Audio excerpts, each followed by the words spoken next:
Everyone at the party seemed so happy, but I could see it coming. As soon as Ethan walked in, some kids started whispering and pointing. His face turned red, and my heart sank. I followed him to the corner where he tried to hide, clutching his small backpack. He didn't say a word at first, just stared at the floor. One of the moms, Claire Reynolds, laughed loudly and made a comment about how Ethan's clothes looked funny compared to the other kids. The children joined in, giggling and mimicking him. I felt a mix of anger and sadness, but I stayed calm. I didn't want to make it worse for him in front of everyone. Instead, I knelt beside him and whispered, "Don't worry, baby. Mom's got you. You're amazing just the way you are." After the party, we drove home in silence. Ethan barely spoke, and I could feel his disappointment. That night, I stayed up thinking about what happened. I promised myself that nobody would ever make him feel small like that again. I thought about Claire and how she enjoyed making others feel bad to feel important. I realized that this wasn't just about the party, it was about showing Ethan that real strength comes from rising above cruelty. The next morning, I started planning. I reached out to some school parents quietly, helping organize little events and volunteering wherever I could. I wanted to show that kindness and dedication mattered more than appearances. Claire continued acting like she was the most important mom at school, but I didn't react publicly. Instead, I focused on what really counted, my son's happiness and building my own reputation through actions, not words. Months passed, and I noticed small changes. Teachers started recognizing my efforts, and some parents who never spoke to me began to notice. I kept encouraging Ethan, reminding him that people like Claire only cared about appearances, but real people valued honesty and heart. Ethan started smiling again, enjoying school without the fear of ridicule. Then came the day of the big school event. I volunteered to help organize it, working behind the scenes to ensure everything ran smoothly. Claire, of course, expected to be the center of attention. She strutted around, showing off her fancy dress and designer bag. But the spotlight shifted slowly, without anyone expecting it.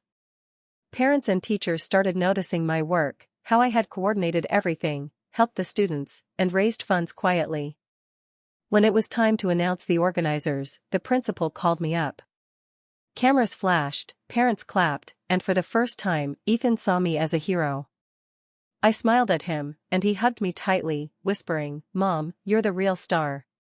Claire could only watch in silence, realizing that her mockery had no power anymore. From that day on, Ethan knew his worth wasn't measured by what others said. He learned that dignity, courage, and love were stronger than any cruel words. And I learned that the best way to deal with betrayal isn't revenge through anger, it's through proving your strength quietly and letting your actions speak louder than anyone's insults. The next day, I couldn't stop thinking about what Claire had done. Her words weren't just mean, they were meant to humiliate Ethan in front of everyone. I could still see the way he tried to hide his lunch and shrink in his chair, hoping no one would notice. It made my blood boil, but I knew showing anger wouldn't help him. He needed to see that we could stay strong, even when people tried to put us down. At school, the whispers followed him.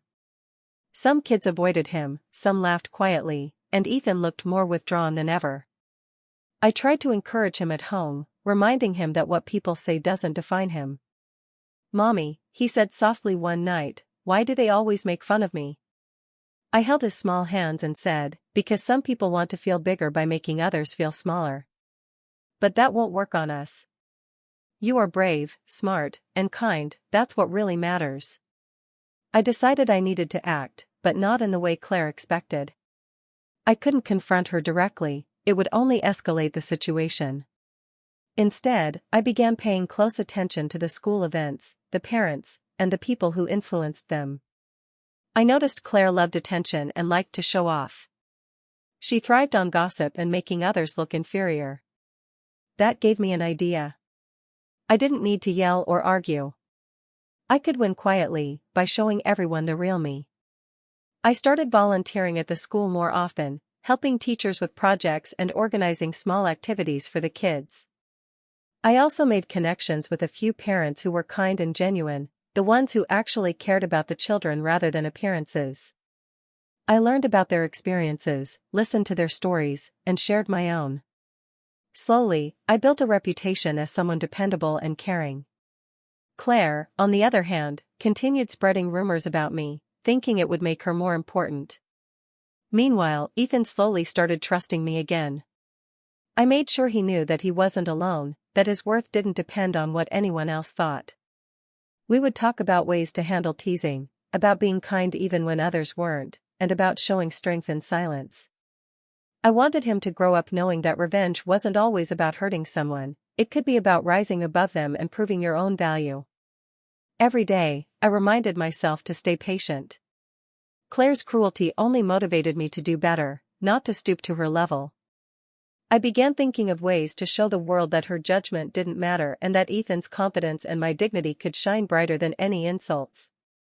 The betrayal she had caused didn't break us, it pushed us to plan carefully, to act smartly, and to prepare for the day when we would turn the tables completely. I stood outside the bathroom door, listening to Ethan's quiet sobs. Every tear felt like a weight on my chest. I wanted to go in and hug him endlessly, to tell him that everything would be okay. When he finally opened the door, his eyes red and swollen, he looked at me with a mixture of sadness and fear. I knelt down, holding his small shoulders, and whispered, "Mommy will handle this. Don't let anyone make you feel small. You are stronger than they think." That night, I stayed awake thinking about how cruel people could be. I thought about the parents at the party, laughing at my son, acting like their judgment mattered. My heart ached, not just for Ethan, but for the injustice of it all.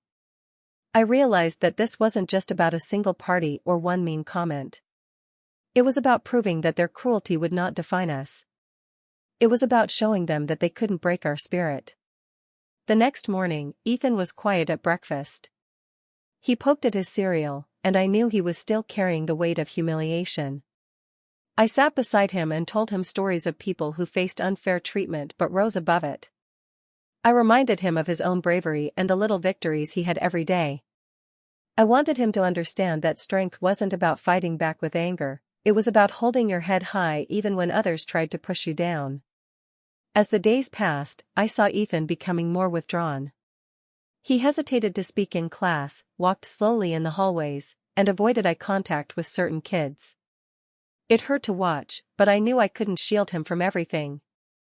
I focused on helping him build inner strength, encouraging him to find confidence in small things, raising his hand in class, finishing a drawing, or simply smiling at a friend. Each small step was a victory. At the same time, I felt a growing determination inside me.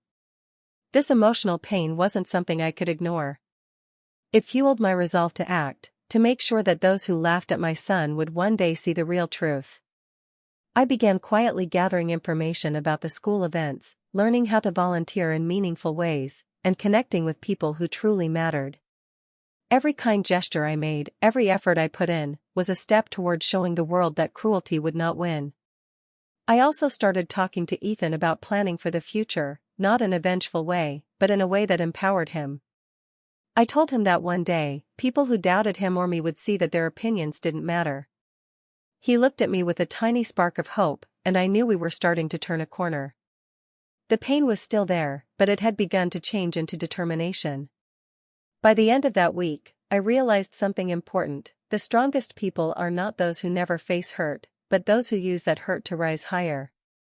Ethan and I were ready to rise, and nothing would stop us from showing everyone our true strength. Over the next few weeks, I started paying attention to Claire Reynolds more closely, not in a way that was obvious, but quietly, observing how she acted at school events and around other parents. Everyone seemed impressed by her fancy clothes, her designer bags, and the way she carried herself. People treated her like she was untouchable, and for a moment, I understood why some parents let her words carry so much weight. But the more I watched, the more I noticed cracks in the picture she wanted to show the world. She complained loudly about small inconveniences, constantly needed attention, and often gossiped about other parents and their kids.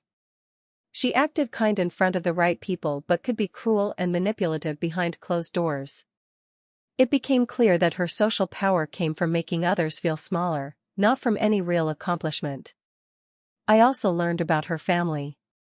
Her husband was rarely around, traveling for work most of the time, and Claire seemed determined to maintain a perfect image despite the cracks in her home life.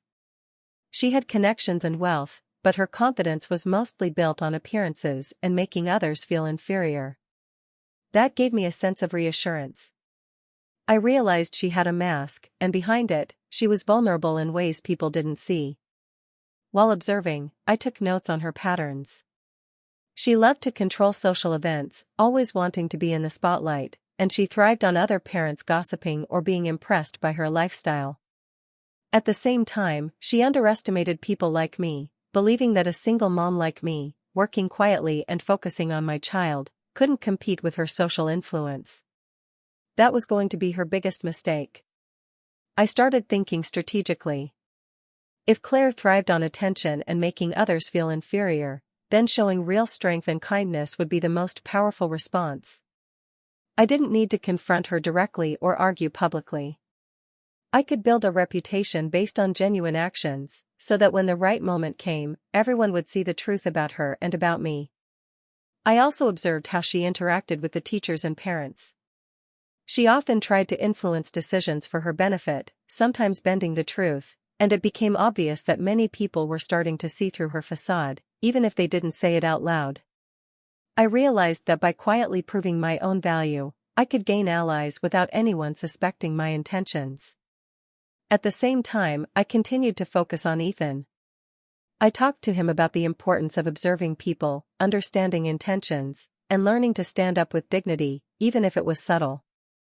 I wanted him to see that patience and intelligence were as powerful as any confrontation. By the end of those weeks, I had a clear picture of Claire, her strengths, weaknesses, and the way she manipulated others.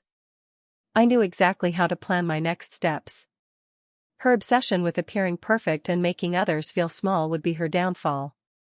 And I was ready to turn what had been a painful betrayal into a carefully executed opportunity to rise above and show everyone the truth. I began attending school events more regularly, not to be seen, but to observe and participate quietly. I volunteered for small tasks, helped teachers organize activities, and made sure the children felt included and supported. Slowly, people started noticing my dedication, even if Claire didn't. I stayed humble and focused on doing things the right way, not for attention, but because I genuinely cared. Next, I started going to charity galas and community events. I dressed simply but appropriately, smiled genuinely, and made connections with parents who valued kindness and honesty. I listened to their stories, offered help when I could, and made myself visible in ways that were meaningful but never flashy. People began to respect me quietly for my efforts. Teachers appreciated the help, parents noticed my sincerity, and slowly, my reputation began to grow. Claire, meanwhile, continued her usual behavior. She gossiped loudly about me, painting me as a struggling single mom who had no influence or social standing. She laughed about the way I dressed, my modest car, and how I didn't have the money to throw big parties for Ethan. What she didn't realize was that all her mockery only motivated me to work harder, to plan carefully, and to let my actions speak louder than words. I paid attention to how decisions were made at the school. Who the key parents were, which teachers held influence, and how events were organized. I quietly offered my help in ways that mattered, making myself useful and reliable. Parents started approaching me for advice on small matters, and some even confided in me about their experiences with Claire. That gave me insight and leverage I could use later. At home, I kept Ethan involved in subtle ways. I talked to him about the importance of learning who to trust, watching carefully, and building patience. I wanted him to understand that strength wasn't just standing up in the moment, it was preparing for the right moment to act. I reminded him that our dignity and hard work would shine brighter than anyone's insults if we stayed consistent. As weeks went by, I noticed a shift. People were starting to recognize my efforts, and I could see that Claire's influence wasn't as untouchable as she thought. She still tried to control conversations, still whispered behind my back, but her words began to lose weight. I continued to attend events, always quietly, always helping, and always showing the kind of character that no one could fake. By staying under the radar and focusing on meaningful connections, I built a strong foundation for what was coming next. I wasn't just planning to rise above Claire, I was preparing to show the school, the parents, and my son that real respect came from hard work, kindness, and integrity. Claire's mockery had underestimated me, and that mistake was about to cost her. Every step I took, every connection I made, was part of a bigger plan. A plan that would not just reveal her flaws but highlight the real values that mattered, the ones she couldn't buy or fake. Months passed, and the school announced a major charity fundraising event. Claire immediately made it clear she intended to be the center of attention. She talked loudly about her contributions, her fancy outfits, and how everyone would notice her generosity. Everyone expected her to take the spotlight, and many parents whispered about how impressive she was. I knew this was the perfect moment to change the game. I signed up to volunteer, but I didn't just take a small role. Quietly, I reached out to the principal and a few key donors, offering help with planning, organization, and fundraising strategies. I wanted to make sure the event ran smoothly while also demonstrating real leadership and dedication, things Claire had never truly cared about. I spent weeks coordinating behind the scenes. I helped organize the schedule, arranged for decorations, and even suggested ideas to make the fundraising more effective. I made sure the students would be involved in meaningful ways, not just as decoration for a showy event. While Claire prepared for her usual attention-grabbing performance, I focused on substance, making sure every detail was planned to perfection. During this time, I noticed how Claire continued to underestimate me. She talked to parents about how I was just a single mom and joked about how I probably couldn't handle big responsibilities. That only made me more determined. I stayed calm, never revealing the extent of my involvement, and kept my focus on the work that mattered. Ethan noticed my determination, too. He asked me why I was working so hard when Claire would still try to steal the attention. I told him, sometimes, the most important victories aren't seen right away. We're doing this for the right reasons, and everyone will see the truth when the time comes. I wanted him to understand that patience, careful planning, and integrity could be more powerful than loud words or flashy appearances. As the event day approached, I continued to check on every detail. I made sure that the tables, programs, and donations were all ready, and I helped guide volunteers so nothing went wrong. The principal and donors quietly praised my work, telling me how much smoother things were running because of my involvement. Meanwhile, Claire strutted around, expecting admiration, completely unaware that the real control of the event was in my hands. By the time the night of the event arrived, everything was set perfectly. Claire entered, confident that all eyes would be on her, as usual. But from the first moments, people noticed the difference. The event flowed seamlessly, the students were engaged and happy, and the donors were impressed with how organized everything was. My quiet planning behind the scenes had created a moment where my contribution could not be ignored. For the first time, I felt that the tables were about to turn. Months of patience, careful observation, and hard work were leading to this moment. The stage was set, and soon, everyone, including Claire, would realize who the real heart and strength of the school community truly was. The night of the gala finally arrived, and Claire entered the room like she owned it. She wore a flashy dress, smiled at everyone, and whispered about how she was going to steal the show. Parents and students turned their heads, and for a moment, it seemed like she had succeeded. Meanwhile, I stayed calm, moving quietly behind the scenes. I checked that the programs were in place, helped the volunteers stay organized, and made sure every part of the event ran smoothly. I wasn't there for attention, I was focused on making the night meaningful for the kids and the school. As the evening progressed, people started noticing things. The event was flowing perfectly, the children were engaged, and the donations were coming in higher than anyone expected. Parents whispered among themselves, impressed by how organized and thoughtful everything was. Slowly, the attention began to shift from Claire to the results of the hard work behind the scenes. When it came time for the speeches, the principal invited me to speak. I stepped up, feeling a mixture of nerves and pride. I shared my story simply, about raising Ethan alone, helping other kids at the school, and contributing to the fundraiser that had exceeded every goal. I spoke from the heart, emphasizing that it wasn't about wealth or appearances, it was about love, dedication, and community. The room went quiet, listening intently. People were surprised, some even moved to tears, realizing how much effort had gone unnoticed until that moment. I could see parents looking at Claire, who now had no way to redirect attention back to herself.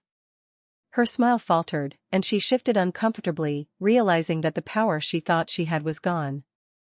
Ethan was watching from the side, his eyes wide with admiration.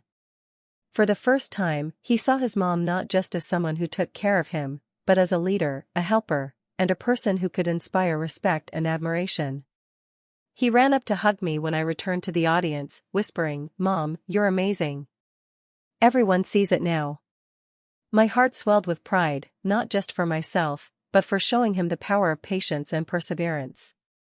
Throughout the rest of the night, parents and teachers came up to thank me, praise my work, and tell me how much they admired my efforts. Claire tried to smile and participate, but it was clear that the spotlight had shifted completely. People no longer focused on her status or appearance, they were focused on the real results, the real dedication, and the real person behind it all.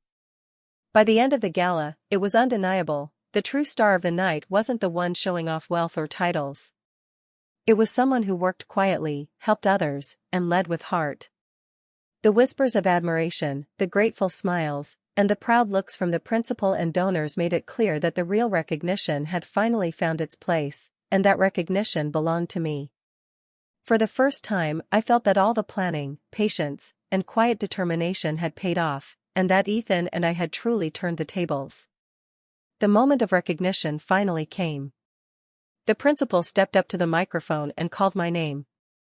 My heart raced, but I held my head high and walked to the stage. Cameras clicked, and parents applauded as I reached the podium. The room was filled with energy, not for flashy appearances, but for the work and dedication that had quietly gone unnoticed until now. As I began speaking, I shared the story of my journey, raising Ethan alone, helping other children at the school, and working tirelessly behind the scenes to make the fundraiser a success. I spoke about the importance of kindness, perseverance, and showing true strength even when others doubted you. My words were simple, but they came from the heart, and the audience responded with admiration and respect. Ethan watched from the side, his small face lighting up with pride. He ran to hug me as I stepped down from the stage, whispering, "Mom, I always knew you were amazing. Now everyone else does too." At that moment, I realized he no longer saw me just as his mom, but as a role model, a hero in his eyes. That was worth more than any applause or recognition. Claire stood nearby, expecting to receive praise, but her confidence had vanished. She turned pale as she watched the audience's attention shift completely. No one was listening to her boasts or whispers anymore, the admiration that once followed her had now moved to me. For the first time, her carefully maintained image of superiority had failed, and there was nothing she could do to regain it. Parents and teachers approached me throughout the night, congratulating me for my dedication and the impact I had made. They talked about how inspiring it was to see someone work so selflessly and lead by example. I realized that the respect I had earned wasn't temporary, it was built on consistent effort, genuine care, and quiet perseverance. Claire's influence had been based on appearances and gossip, but my reputation was built on truth and hard work, and that made it unshakable. Ethan stayed close to me, smiling proudly as people thanked me. I felt a wave of relief and satisfaction. All the planning, patience, and careful observation had paid off. The humiliation he had faced at that school party months ago was no longer the defining moment of our story. Instead, our story had shifted to one of triumph, strength, and integrity. By the end of the evening, it was clear that the tables had turned completely. Claire's whispers and attempts to belittle others had no power in this room. I had shown everyone, including my son, that true recognition comes from effort, heart, and character, not from money, gossip, or appearances. That night, Ethan and I walked home holding hands. I knew he had learned an important lesson about resilience and dignity. And I knew that the silent work, the patience, and the perseverance had finally given us the public redemption we both deserved. After the gala, Claire walked up to me, her usual confident smile faltering slightly. She tried to make small talk, complimenting the event and pretending everything was fine. I smiled politely, nodding at her words, but I didn't need to argue or prove anything. Her attempts to save face didn't matter anymore, her influence had already faded, and everyone around us could see the truth. Ethan ran up to me, his little arms wrapping around my waist. "Mom, you're the real star," he whispered, his voice full of admiration. I hugged him tightly, feeling a mix of pride, relief, and happiness. In that moment, I realized that all the effort, patience, and planning had paid off, not for revenge in the cruel sense, but in showing that integrity and hard work speak louder than insults and gossip. The days after the event were different. Parents who had once followed Claire's lead began to acknowledge me, thanking me for helping with the school, supporting the children, and bringing energy and dedication to every project. Teachers reached out with smiles, telling me how impressed they were with my organization and leadership. Even some of Claire's usual supporters quietly admitted they had misjudged me. Ethan noticed the change too. He walked into school confidently, holding his head high, and no longer feared whispers or teasing. He had learned an important lesson, that strength isn't measured by how loud you are or how much attention you get, but by patience, perseverance, and doing the right thing even when it's difficult. I could see him growing into a boy who would never let cruelty define him. I also felt a deep personal victory. For months, I had held back, watched, and planned, knowing that the moment to act would come. I had resisted the urge to confront Claire directly or lash out in anger. Instead, I focused on my goals, on my son, and on building genuine respect. The result was far more powerful than any immediate revenge could have been. It was a victory built on wisdom, patience, and quiet strength. Claire, on the other hand, had no way to regain her status. She continued to try and blend in, but her whispers and judgment no longer carried weight. People had seen the truth, the real strength, the real dedication, and the real impact belonged to me. It was subtle, yet absolute. I didn't have to prove anything further. That night, as I tucked Ethan into bed, I thought about how much we had both grown. We had turned humiliation into a lesson, cruelty into motivation, and whispers into recognition. I knew that this experience had given us more than just respect, it had given us confidence, dignity, and the understanding that true strength comes from rising above, not tearing others down. The best revenge, I realized, isn't about hurting someone else, it's about showing them, and yourself, that you are stronger than their cruelty, wiser than their manipulation, and unstoppable when you act with integrity and heart. After everything had settled, I decided to share our story online. I didn't do it for attention or praise, I wanted other parents and children to understand something important. I wanted them to know that cruelty, gossip, or humiliation from others doesn't define who they are. I wrote about the school party, about how Ethan had been teased and made to feel small, and about the months of patience and quiet effort that followed. I explained how I had stayed calm, observed, and worked behind the scenes to create change, not through anger, but through determination, kindness, and careful planning. I wanted people to see that real strength often comes from resilience, not confrontation. The response was overwhelming. Parents reached out to thank me for showing that it's possible to rise above meanness without stooping to the same level. Many shared stories of their own children being teased or judged unfairly, and they said my story gave them hope and courage to guide their kids through similar situations. Teachers and other parents complimented the way I had handled everything, quietly but effectively, showing that actions matter more than appearances. Ethan learned his own lesson too. He saw that being humiliated didn't make him weak, and he realized that courage isn't always loud. He learned to keep his dignity, to focus on doing the right thing, and to trust that people who matter will recognize your worth. I could see his confidence growing every day, and it made all the struggle worthwhile.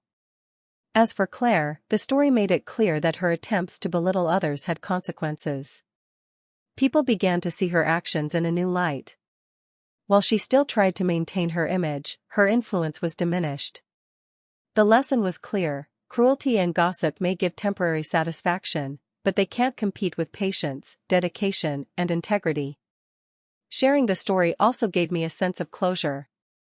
I realized that the months of planning, observation, and careful action had led to more than just recognition at the gala. They had taught me the value of strategy, calm perseverance, and believing in yourself even when others doubt you. It wasn't about revenge anymore, it was about showing true strength and guiding my son to do the same. I reminded readers that popularity and status are fleeting, but your actions, love, and hard work leave a lasting mark. People remember those who lead with integrity, who help others quietly, and who show strength without cruelty. That's the lesson Ethan and I wanted to pass on. In the end, the party, the humiliation, and the months of planning had all become part of a larger story, one of growth, justice, and resilience. Ethan and I came out stronger, wiser, and more confident. And the best part? We didn't need to stoop to anyone else's level to achieve it. We simply rose above, proving that true victory is built on heart, effort, and courage.